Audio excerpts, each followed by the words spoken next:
Okay, so let's dive into this. A really significant development. Mm-hmm. We're talking about Edan Alexander, the Israeli-American soldier. He's been released. Yeah, after, over 19 months held hostage in Gaza by Hamas, freed on Monday. That's a long, long time. It really is. And what's kind of striking, I think, is how it's being framed. How so? Well, the sources are calling it a goodwill gesture, specifically aimed, it seems, towards the Trump administration. Oh, interesting. So not necessarily towards the current U.S. administration or Israel directly? Apparently aimed at Trump's camp. It makes you wonder about the strategy there, doesn't it? Like, what's Hamas trying to achieve with that? Exactly. Is it an opening? Mm-hmm. Trying to, play on past relationships, maybe? Could be. And the bigger question raised in the material we looked at is whether this could sort of lay the groundwork for a new ceasefire with Israel. Right. That's the potential hope here, I suppose. So Edan Alexander held for nearly 2 years in Gaza. And the context here is pretty grim, actually. This is the first release, the very first one, since that 8-week ceasefire collapsed back in March. Ah, right. That feels like a while ago now. It does. And remember, when that broke down, it was followed by really fierce Israeli strikes on Gaza. Hundreds killed. So this release comes after that period of intense conflict. Precisely. Okay, let's picture the release itself. He's turned over to the Red Cross. Standard procedure, yeah.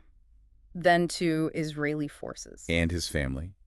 They were gathered in Tel Aviv. Yeah, waiting, apparently wearing shirts with his name on them. Wow. And when the news finally came through that he was safe with the Israelis, well, you can imagine. Cheers, chanting.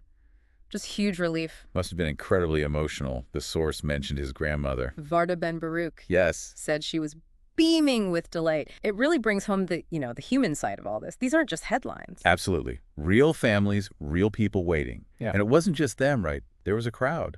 Yeah, hundreds of people in Tel Aviv's hostage square cheering as well. A sort of collective exhale, maybe. A moment of hope, definitely. Now, let's just remind ourselves how this all started for him. Alexander was, 19 when he was taken? Just 19, taken from his military base down in southern Israel. During the Hamas attack. That's right, October 7th, 2023.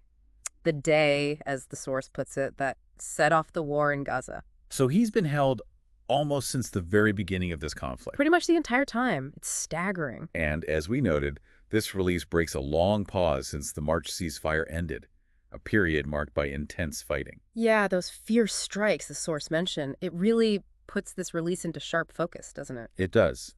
Which brings us back to that why now question, and why the specific mention of the Trump administration. Exactly. It's something for you, the listener, to really think about. What could Hamas be signaling here? What advantage might they see in this timing and this specific framing? And how might it affect any future talks? It's complicated. Very. But beyond the strategy and the politics, it's just, well, it's a powerful reminder of the human element, isn't it? Seeing the reaction of his family, the crowd, one person's freedom meaning so much. It really is. It makes you think about everyone's still affected, still caught up in this whole situation. A lot to process there.